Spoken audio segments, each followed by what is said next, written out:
Γεια σας φίλες και φίλοι και καλώς ήρθατε στην εκπομπή Πόλης Κράτη. Σήμερα θα περιπλανηθούμε σε έναν από τους ομορφότερους και ιστορικότερους δήμους της Αττικής Γης, τον Σαρονικό. Πρόκειται για έναν τόπο αυθεντικό, με παραδόσεις και έθιμα, με καλό φαγητό, με ζεστή φιλοξενία, που δεν έχει τίποτα να ζηλέψει από την ελληνική επαρχία, παρόλο που βρίσκεται μόνο μισή με μία ωρίτσα μακριά από το κέντρο της Αθήνας.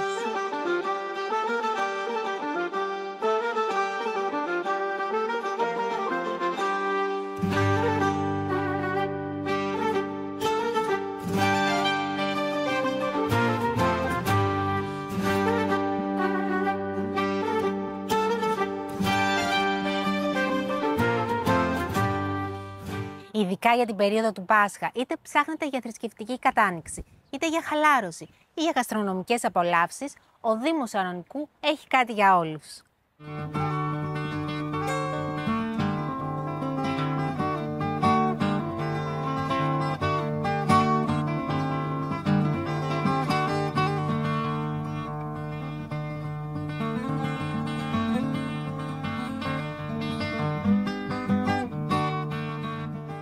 Μαζί μας βρίσκεται η Αντιδήμαρχος Τουρισμού του Δήμου Σαρονικού, η οποία θα μας μιλήσει για τις δραστηριότητες που μπορεί να κάνει κάποιος όταν θα έρθει εδώ στον Δήμο Σαρονικού και για τις γενικότερες τουριστικές δράσεις εν ώψη κιόλας τώρα του καλοκαιριού. Και βέβαια θα μιλήσουμε στον Ανικό, γιατί νέα κοπέλα είσαι και συγχαρητήρια και για την εκλογή. Ευχαριστώ πολύ, ευχαριστώ πάρα πολύ. Λοιπόν, να ξεκινήσουμε λοιπόν με τις πιο δημοφιλείς δραστηριότητες που μπορεί να κάνει κάποιος όταν έρθει εδώ στο Δήμο, ιδίως τώρα για αυτή την περίοδο που διανύουμε του Πάσχα. Ποιες είναι αυτές? Βεβαίως. Καταρχάς να σας πω ότι ο Δήμος Σαρονικού είναι ένας δήμος που απαρτίζεται από 5 δημοτικές ενότητες. Απαρτίζεται από τα Καλύβια και το Λαγονήσι. Είμαστε εδώ, εμείς είμαστε στην Ανάβησο τώρα. Η Ανάβησος λοιπόν, την Ανάβησο, τη Σαρονίδα, την Παλαιά Φώκια και τον ορεινό μας Κουβαρά με το υπέροχο και φημισμένο του δάσος, διασωμένο και πανέμορφο. Μπορούμε λοιπόν, οι πιο δημοφιλείς δραστηριότητες που μπορεί να απολαύσει ο επισκέπτης κάθε εποχή του έτους είναι σαφώς η επαφή με τη φύση, η ποδηλασία στο βουνό, ξεκινώντας από τον Κουβαρά, η πεζοπορία σε υπέροχα πεζοπορικά μονοπάτια, αλλά και σε κάθε γωνιά, όχι μόνο στο δάσος, σε κάθε γωνιά του Δήμου. Το μονοπάτι της Σαρονίδας είναι ένα υπέροχο μονοπάτι που μπορεί να το περπατήσει πλάι στην θάλασσα και πραγματικά να συνδεθεί με τη φύση. Σαφώς η γαστρονομική απόλαυση σε κάθε γωνιά του Δήμου, είτε μιλάμε για κρεατικές απολαύσεις, είτε μιλάμε για ψαρικές, είτε από τα ψαροκάικα της περιοχής, αλλά και από άλλα σημεία του Δήμου. Και σαφώς η πολύ μεγάλη ποικιλία που έχουμε άλλων δραστηριοτήτων αθλητικών που μπορεί να κάνει, δραστηριότητες για την οικογένεια και σαφώς το να περιηγηθεί στη βυζαντινή μας κληρονομιά που δεσπόζει στα Καλύβια. Υπάρχουν δηλαδή και κάποια αξιοθέατα τα οποία μπορεί κάποιος τώρα να έρθει αυτή την περίοδο και να δει, όπως είναι, ας πούμε, οι πολλές και βυζαντινές εκκλησίες που έχετε. Ακριβώς. Οι βυζαντινές εκκλησίες που είναι στα Καλύβια. Μπορεί να απολαύσει την περίοδο του Πάσχα την κατάνοιξη αυτή όλων των εκκλησιών του Δήμου, αλλά σαφώς και να απολαύσει τα δρόμενα στον επιτάφιο της Αναβίσου, που είναι έτσι φημισμένος.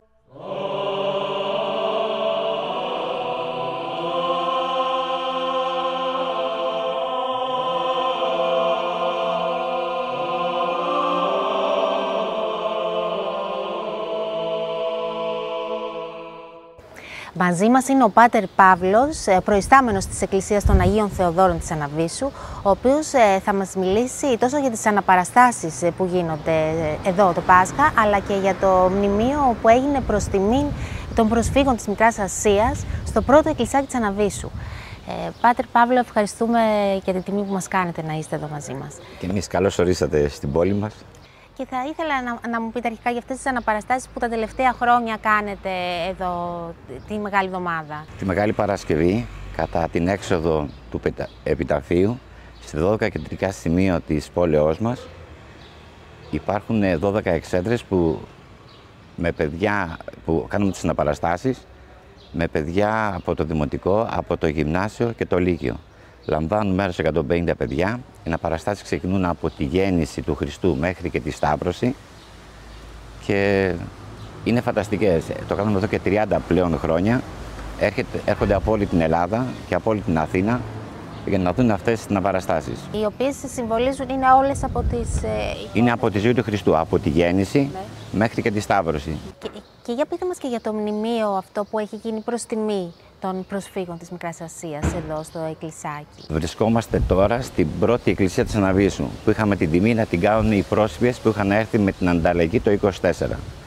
Προς τιμή λοιπόν των ανθρώπων αυτών δημιουργήσαμε ένα μνημείο και είχαμε την τιμή να είναι μαζί μας ο Σεβασμιότατος Μητροπολίτης, ο Μεσογέας, ο κύριος Νικόλαος και ο τέος πρόεδρος της Δημοκρατίας, ο κύριος Παυλόπουλος. Το καλοκαίρι που μας πέρασε κάναμε τα εγγένεια για να τιμήσουμε αυτούς τους ανθρώπους που είχαν έρθει τότε εδώ οι πρώτοι κάτοικοι της Αναβίσου, που έκαναν την εκκλησία.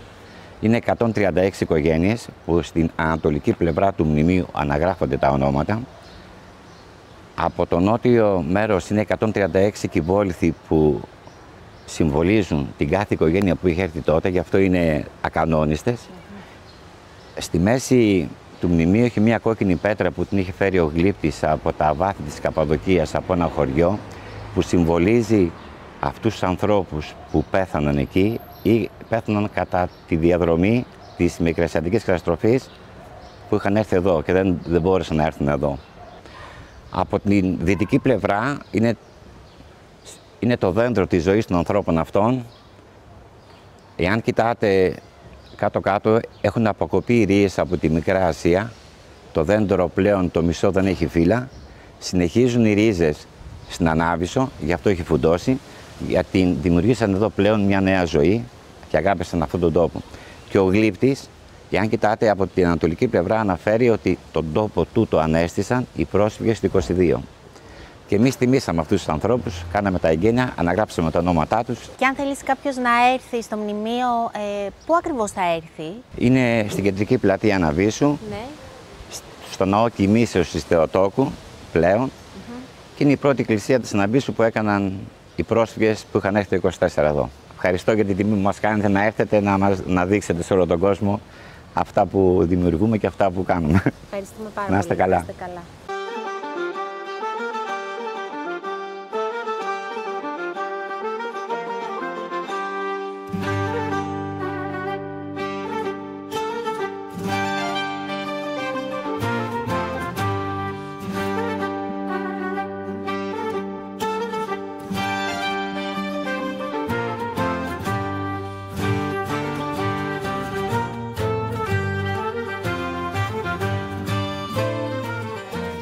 Γενικά η θρησκευτική μας παράδοση είναι ιδιαίτερα πλούσια στο Δήμο Σαρονικού και την ενισχύει πολιτιστικά ο Δήμος και οι πλούσιοι σύλλογοι της περιοχής, οι πολιτιστικοί, που επιδεικνύουν πολύ μεγάλο και σημαντικό έργο.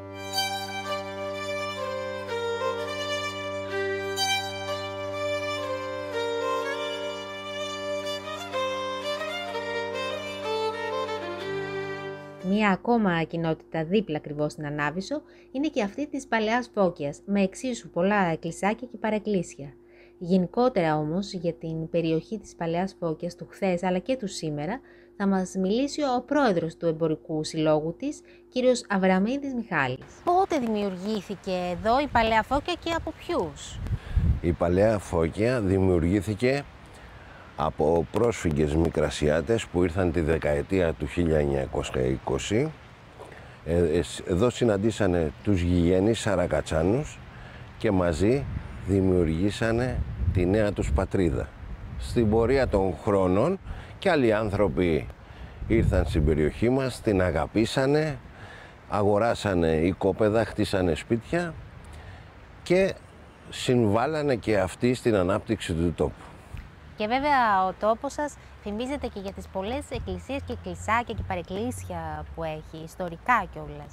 Θέλετε να μας πείτε και λίγα λόγια για αυτά? Έχουμε πολλά εκκλησάκια με διαφορετικές λειτουργίες και ειδικά τις μέρες αυτές ανοίγουν όλα. Τη Μεγάλη Πέμπτη στολίζουν τον επιτάφιό τους. Τη Μεγάλη Παρασκευή η περιφορά του επιταφείου γίνεται από την κεντρική εκκλησία του οικισμού μας, την Αγία Ειρήνη, Όπως και η Ανάσταση το Μεγάλο Σάββατο γίνεται από τον κεντρικό ναό με πλήθος κόσμου και με κατάνοιξη.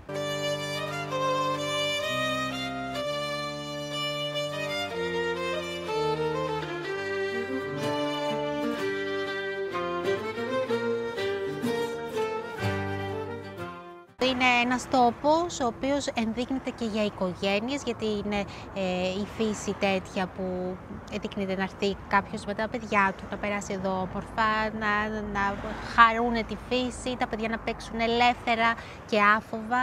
Οπότε εσείς τι θα προτείνατε για κάποιον που θέλει να έρθει να περάσει και παραδοσιακά εδώ το Πάσχα? Νομίζω ότι κάθε γωνιά του Δήμου, από τον Κοβαρά μέχρι το Θυμάρι, φωνάζει φύση, βουνό, θάλασσα.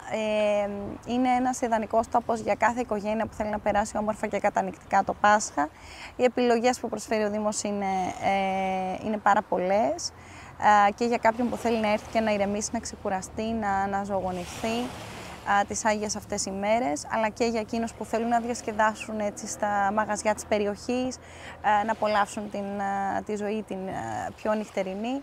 Νομίζω ότι πραγματικά ο τόπος ενδείκνυται για κάθε επιλογή. Όταν έρθει κάποιος επισκεφτεί εδώ τον Δήμο Σαρονικού, γιατί αξίζει να έρθει στην κοινότητα της Παλαιάς Φώκιας, τι θα συναντήσει?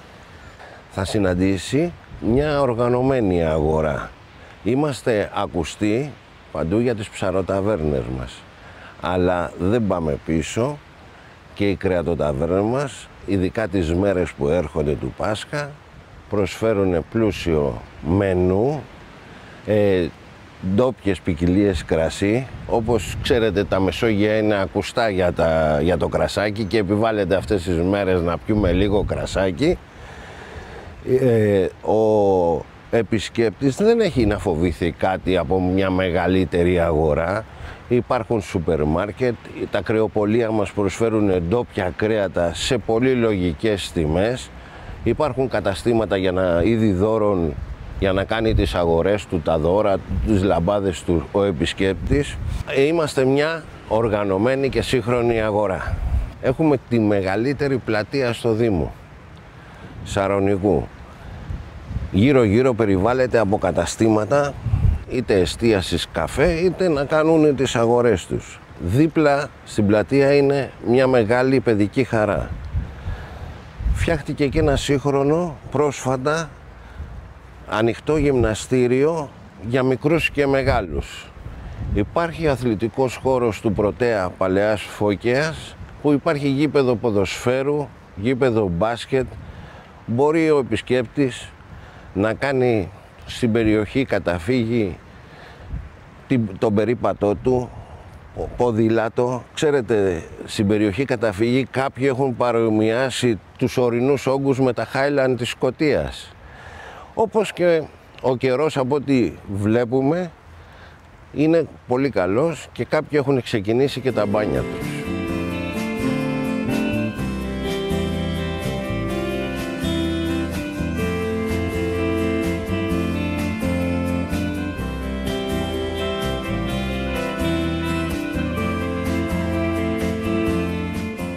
Φέτος το Πάσχα πέφτει Μάιο, οπότε ξέρετε τι σημαίνει αυτό. Ότι οι πιο τολμηροί θα κάνετε και την πρώτη σας βουτιά, αν δεν έχετε κάνει ήδη δηλαδή. Και βέβαια ο Δήμος Σαρονικού ενδείκνυται για βουτιές, καθώς έχει πολύ μεγάλη ποικιλία από παραλίες, πιο μικρές μέχρι πιο μεγάλες. Για παράδειγμα, εδώ βρισκόμαστε στο ναυτικό όμιλο του Δήμου Σαρονικού. Εσείς φυσικά μπορείτε να επιλέξετε όποια παραλία θέλετε. Οπότε να έρθετε εδώ στο Δήμο, να φάτε τον οβελία σας και να το συνδυάζετε και με μια πολύ ωραία βουτιά στα κρυστάλλινα νερά του Σαρονικού κόλπου.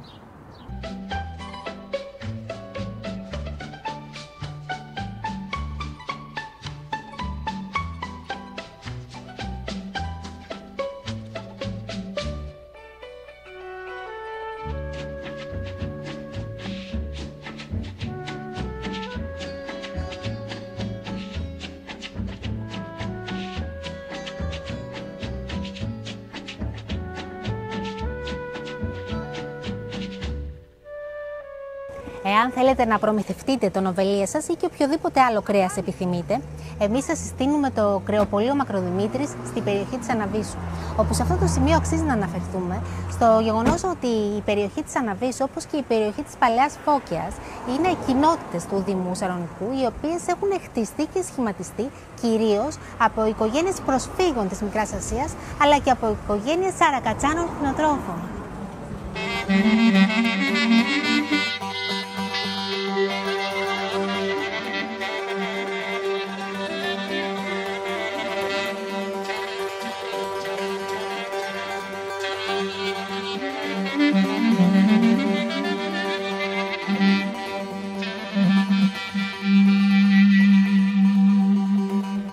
Κατάγεσαι λοιπόν από οικογένεια Σαρακατσάνων κτηνοτρόφων και έχεις ανοίξει το δικό σου κρεοπωλείο. Δεν είναι τίποτα τυχαίο.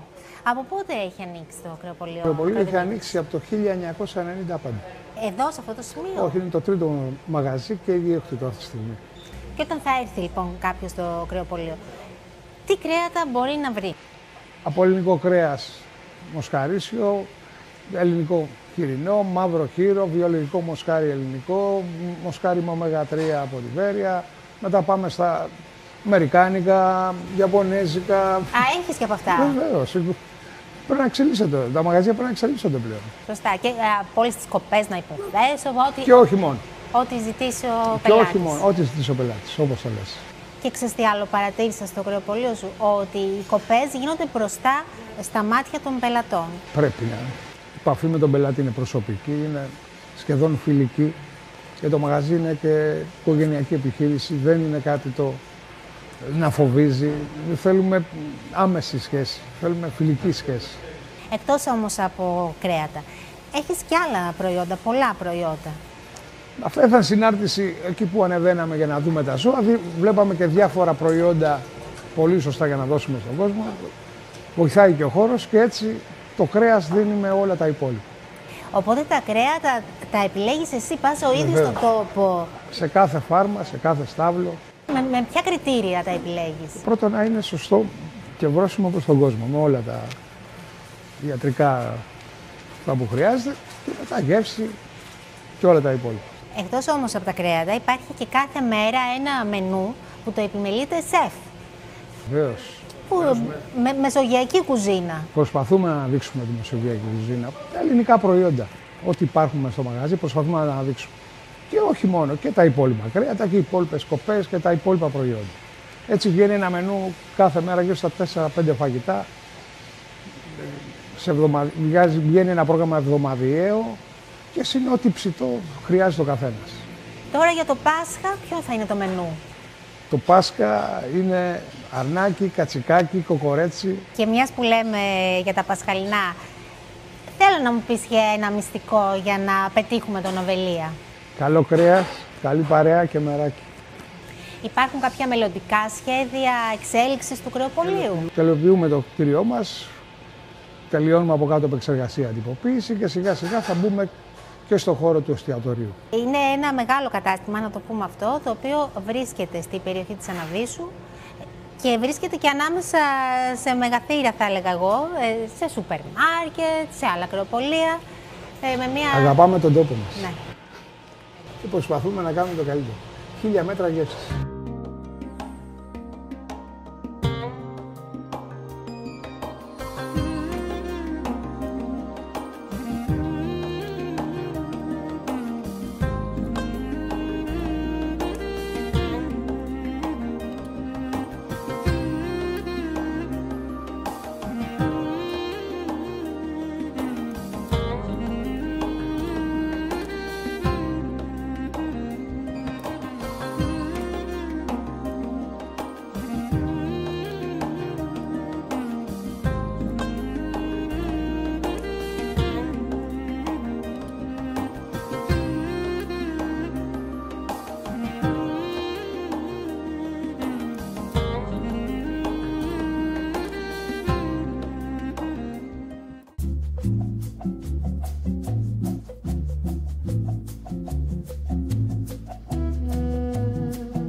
Η απόλαυση βέβαια συνεχίζεται εδώ στο Δήμο Σαρονικού, λίγα χιλιόμετρα πιο κάτω, στο γαλακτοπωλείο Μαγκίνας στο Λαγονήσι.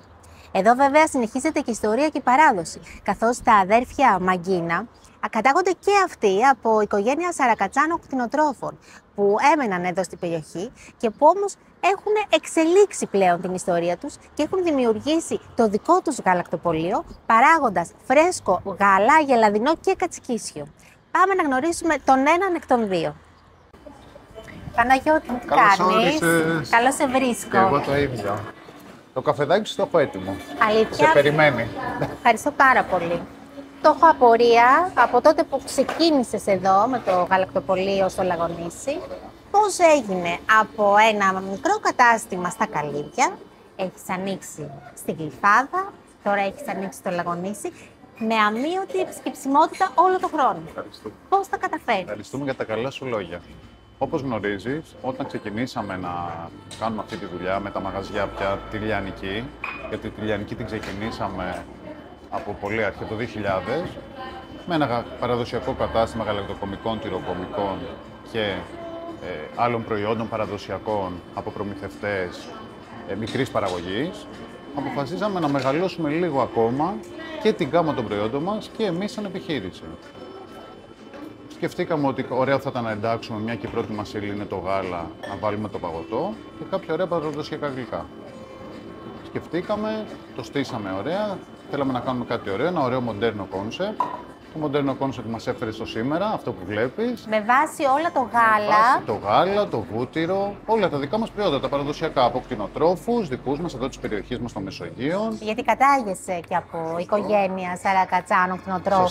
Σωστά, ναι. Οπότε το εξέλιξες. Το εξελίξαμε αρκετά, ναι, το εξελίξαμε. Το φτάσαμε νομίζω σε ένα ωραίο σημείο και εμείς σαν επιχείρηση εξελιχθήκαμε και όλο μαζί μας πήγε σε μια άλλη βάση πιο μοντέρνα, πιο καινούρια και πιο άμεση στον κόσμο πια σαν οικογένεια Μαγκίνα. Γιατί η οικογένεια Μαγκίνα είναι μια οικογένεια που φημίζεται για αυτό το κομμάτι. Γιατί ξεχωρίζεις στον χώρο σου, ποιος πιστεύεις ότι είναι ο βασικός λόγος? Ο βασικός λόγος είναι τα αγνά προϊόντα, το μεράκι μας, η ποιότητά μας, οι πρώτες ύλες που είναι όλες αγνές, φυσικές και προσπαθούμε να κάνουμε το ίδιο πράγμα όπως το έκανε ο πατέρας μας πριν πόσα χρόνια και εμείς το σήμερα με τον ίδιο τρόπο, σαν να μην πέρασε μία μέρα. Η φρεσκάδα των προϊόντων σου, τι ρόλο πιστεύεις παίζει στην ποιότητα και θέλω να μου πεις και πώς την εξασφαλίζεις? Η επιχείρησή μας, όπως γνωρίζεις, πολλά χρόνια τώρα, έχει πιστοποιήσεις. Εμείς έχουμε πάρει διάφορες πιστοποιήσεις, έχουμε συνέχεια ελέγχους από εργαστήρια με πιστοποιήσεις, έχουμε το ISO 22000 και επίσης έχουμε και τους οργανοληπτικούς ελέγχους που γίνονται από εμάς μέσω διάφορων μικροβιολογικών εξετάσεων πάνω στο γάλα, στο τελικό προϊόν και σε ό,τι έχει να κάνει με αυτό το πράγμα. Εμάς, τα προϊόντα μας δεν έχουν συντηρητικά. Είναι προϊόντα με ημερομηνία λήξης μικρή, δηλαδή 15 με 20 μέρες είναι το μεγαλύτερο εύρος ημερομηνίας λήξεως ενός προϊόντος, που σημαίνει ότι το προϊόν μας είναι πάντα φρέσκο, προσεγμένο και πιστοποιημένο. Τα προϊόντα λοιπόν, ποια είναι τι θα βρει κάποιος όταν έρθει στο γαλακτοπωλείο? Όταν έρθει στα καταστήματά μας, αυτά τα δύο καταστήματα που έχουμε στη Γλυφάδα και τώρα στο Λαγονήσι, το καινούργιο μας κατάστημα, όπως και στα Καλύβια που παραμένει το κλασικό μας παραδοσιακό μας αρχικό κατάστημα, θα βρει πέρα από τα γαλακτοκομικά μας ριζόγαλα, κρέμες, επιδόρπια, γάλακτο, στραγγιστό γιαούρτι, θα βρει τώρα πια και πολύ ωραία παγωτά, φρέσκα παγωτά, που φτιάχνονται από εμάς με αγνό φρέσκο γάλα, πάρα πολλές γεύσεις. Έχουμε αρχίσει και γινόμαστε ειδικοί και σε αυτό πλέον. Και πολύ ωραία γλυκά παραδοσιακά, γαλακτομπούρεκα, γαλατόπιτες, μπακλαβάδες, αρκετά σιροπιαστά δηλαδή. Και κάποια γλυκά όπως είναι το εκμέκ, όπως είναι το προφιτερόλ, το cheesecake και αυτά τα γλυκά με τη σοκολάτα. Σοκολατόπιτες, brownies. Έχεις δηλαδή και εκτός, έχεις με βάση το γάλα, που είναι το βασικό, αλλά έχεις όχι μόνο με βάση το γάλα, έχεις από όλα. Τώρα για το Πάσχα ετοιμάζεις κάποια ιδιαίτερα γλυκά? Τώρα για το Πάσχα αυτό που έχουμε εμείς κάθε χρόνο τώρα τα τελευταία 4 χρόνια που έχουμε αυτό το κατάστημα, που έχουμε τα καταστήματα αυτά, ετοιμάζουμε το τσουρέκι μας, ετοιμάζουμε τα πασχαλινά τα κουλούρια και διάφορα άλλες ιδέες καινούργιες που θα τις παρουσιάσουμε τώρα Και φυσικά το παγωτό μας που θα έχει και αυτό βάση το Πάσχα μέσα. Δηλαδή θα έχουμε παγωτό με τσουρέκι και άλλα διάφορα είδη που είναι κοντά σε αυτό. Ποιο προϊόν σου είναι το πιο δημοφιλές και θέλω να μου πεις και τη δική σου προτίμηση. Ποιο είναι το πιο αγαπημένο σου? Ωραία. Με ρώτησες κάτι που αγαπώ, που κάνω και μου αρέσουν όλα. Δηλαδή είναι πάρα πολλά τα προϊόντα που μου αρέσουν εμένα. Εγώ θα σου πω για την αβαχίδα των προϊόντων μου όλους, που είμαστε πανγνωστοι γι' αυτό, και είναι το ριζόγαλο. Και μετά ερχόμαστε στα σιροπιαστά γλυκά, τα οποία το γαλακτομπούρεκό μας στη Γαλατόπιτα είναι δύο φανταστικά γλυκά, όπως και το παγωτό που το φιστίκι και το καϊμάκι μας είναι φανταστικό. Το αγαπημένο μου εμένα είναι το παρφέ. Το παρφέ κρέμα. Ευχαριστούμε. Αυτά λοιπόν, αυτά τα γλυκά εδώ καθιερώνουν και εμάς σαν επιχείρηση με γάλακτο, σαν επιχείρηση παραδοσιακή, σαν επιχείρηση οικογενειακή και γι' αυτό θέλω να έχω και οικογενειακά γλυκά. Έχεις και νηστίσιμα τώρα αυτή την περίοδο, Έχω και νηστίσιμα, ήδη εμείς φτιάχνουμε χαλβά με μυγδαλένιο, ήδη φτιάχνουμε τη μουσαλευριά μας την κλασική που την έχουμε όλο τον χρόνο και έχουμε και κάποια πολύ ωραία προϊόντα από παραγωγούς από όλη την Ελλάδα, πολύ ωραίους χαλβάδες, χαλβαδομπουκές, σπαστέλια, πολύ ωραία πράγματα. Και πού μπορούμε να βρούμε τα προϊόντα σου, εκτός δηλαδή από τα καταστήματά σου, πού αλλού μπορούμε να τα βρούμε? Καταρχήν δεν μπορούμε να βρούμε ό,τι έχει να κάνει με γλυκό και παγωτό. Σε αυτή τη φάση υπάρχουν διάθεση μόνο στα καταστήματά μας που βρίσκονται το ένα στο Λαγωνίς και το άλλο στη Γλυφάδα.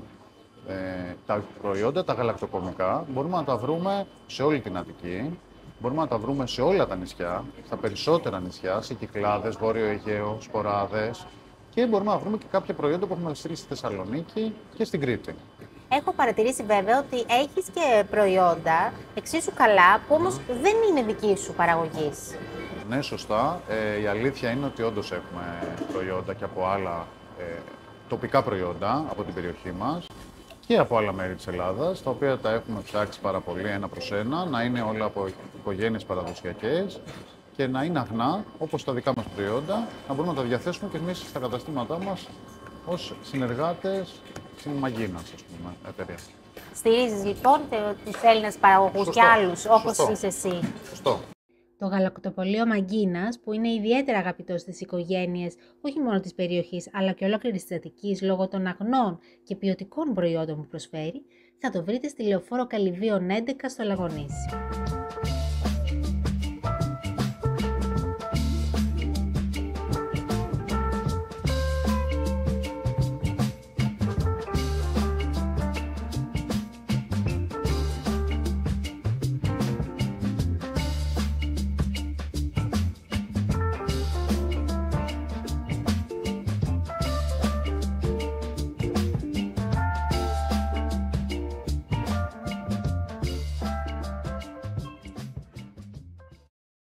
Σαφώς για τις οικογένειες είναι μια πολύ καλή ευκαιρία, είτε για εκείνους που είναι ευρύτερα στην περιοχή της Αττικής και της υπόλοιπης Ελλάδας που θέλουν να έρθουν να την επισκεφθούν, είναι μια πολύ καλή ευκαιρία.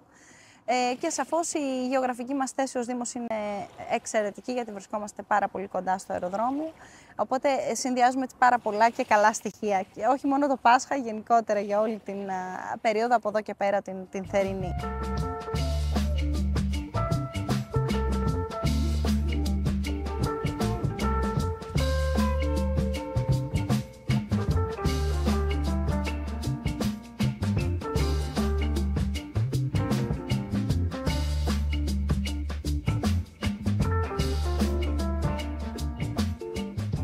Τη Μεγάλη Παρασκευή ξέχασα να σας πω ότι μετά την περιφορά του επιταφείου ήθεστε να γεμίζουν οι ψαροταβέρνες μας από κόσμο, να προσφέρουν τα νηστίσιμα με ζεδάκια και καλούδια της. Εμείς ξεχωρίσαμε την ψαροταβέρνα Πόρτο στην περιοχή της Αναβίσου, δίπλα ακριβώς στην Παλαιά Φώκια, της οποίας ο ιδιοκτήτης είναι και αυτός Σαρακατσάνος, αλλά και μικρασιάτης μαζί. Ασχολείται με το ψάρι τα τελευταία 33 χρόνια και έχει δημιουργήσει τη δική του ψαροταβέρνα στην Ανάβησο από το 1990. Εδώ θα βρείτε θαλασσινούς μεζέδες και φρέσκο ψάρι που μπορείτε να κάτσετε να το απολαύσετε δίπλα στη θάλασσα, αλλά ακόμα και να το αγοράσετε για να το μαγειρέψετε οι ίδιοι ή να το παραγγείλετε.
Για όσους όμως επιλέξουν κρέας αντί για ψάρι, έχουμε να σας προτείνουμε την ταβέρνα Μύθος, όπου εδώ κυριαρχούν οι μεγάλες μερίδες και τα νόστιμα πιάτα από κρέατα σουβλιστά και όχι μόνο.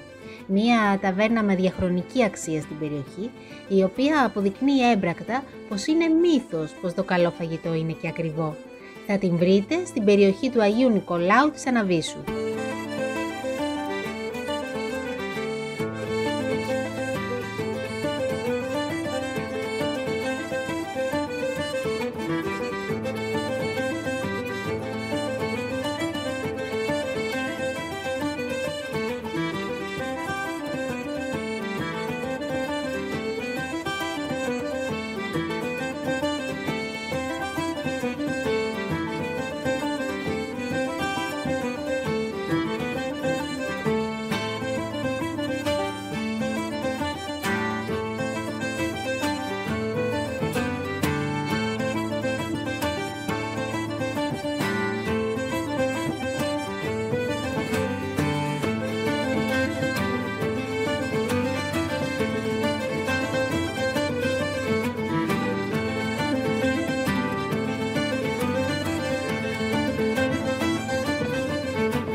Κάποιες τουριστικές δράσεις που θα αναλάβετε τώρα εν ώψη του καλοκαιριού? Βεβαίως, εν ώψη του καλοκαιριού ετοιμάζουμε πολλές δράσεις που έχουν να κάνουν και με τη φύση, με το περιβάλλον, αλλά και πολλές άλλες δράσεις επικύλου περιεχομένου. Ενδεικτικά να σας πω ότι στις 2 Ιουνίου, με αφορμή την Παγκόσμια ημέρα ποδηλάτη που είναι στις 3 Ιουνίου, ο Δήμος Σαρονικού θα διοργανώσει μια πάρα πολύ μεγάλη ποδηλατοδρομία, μια τουριστική δράση που έχει ως στόχο να ενώσει και τους ποδηλάτες, όσους αγαπούν την άθληση και το ποδήλατο, αλλά και τις οικογένειες που θέλουν να πάρουν τα παιδάκια τους και να έρθουν να επισκεφθούν το Δήμο και να περάσουν πολύ όμορφα. Θα ξεκινήσουμε λοιπόν από ένα σημείο κοντά στη Λεωφόρο Καλυβίων και θα φτάσουμε μέχρι και την παραλία της Σαρονίδας. Ένα πάρα πολύ ωραίο σημείο, μια κατηφορική εύκολη διαδρομή που θα μπορούν όλοι εύκολα να έρθουν, δεν θα έχει κάποιο ιδιαίτερο βαθμό δυσκολίας, που θα είναι και ιδανική και για κάθε μέλος της οικογένειας. Ετοιμάζουμε λοιπόν και κάποιες δράσεις που έχουν να κάνουν και με την Ανάβησσο, με αφορμή τα 100 χρόνια που συμπληρώνει φέτος η Ανάβησσο, μια πολύ μεγάλη δράση τουριστική για να μάθουμε την ιστορία και να τη διαδώσουμε, την ιστορία της Αναβίσσου, η οποία θα γίνει στην 1η Σεπτεμβρίου, Κυριακή 1η Σεπτεμβρίου. Διοργανώνουμε ένα πολύ μεγάλο γαστρονομικό φεστιβάλ, το πρώτο γαστρονομικό φεστιβάλ που θα γίνει στο Δήμο Σαρονικού, που θα γίνει το πρώτο δεκαήμερο του Σεπτεμβρίου, και θα κλείσουμε με το πρώτο τουριστικό συνέδριο του Δήμου Σαρονικού που θα γίνει 27 με 28 Σεπτεμβρίου στα Καλύβια και στην Ανάβησσο.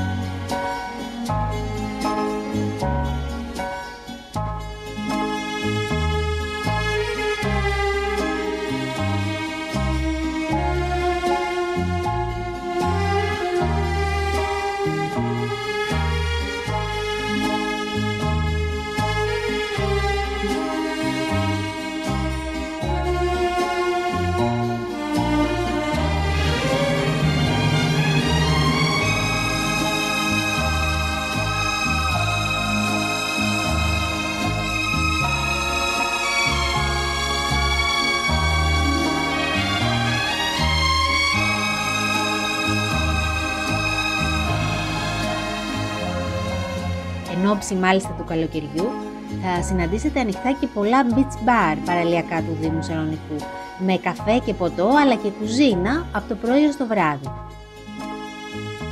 Εμείς σας συστήνουμε το Paradise Café Beach Bar για πολλούς λόγους. Αρχικά, αν θελήσετε να κάνετε μια βουτιά, έχει πολύ ωραία θάλασσα με ρηχά νερά που ενδείκνεται για όλη την οικογένεια. Εδώ μπορείτε να ευχαριστηθείτε τον καφέ ή το ποτό σας πάνω στην παραλία, αλλά και ό,τι άλλο τραβάει η όρεξή σας, καθώς το μαγαζί έχει τον δικό του σεφ και βέβαια όλα αυτά σε πολύ λογικές τιμές. Στη σελίδα του στο Facebook θα βρείτε και για τα πάρτι που διοργανώνονται τα Σαββατοκύριακα με guest DJs και φάνταστα κοκτέιλς.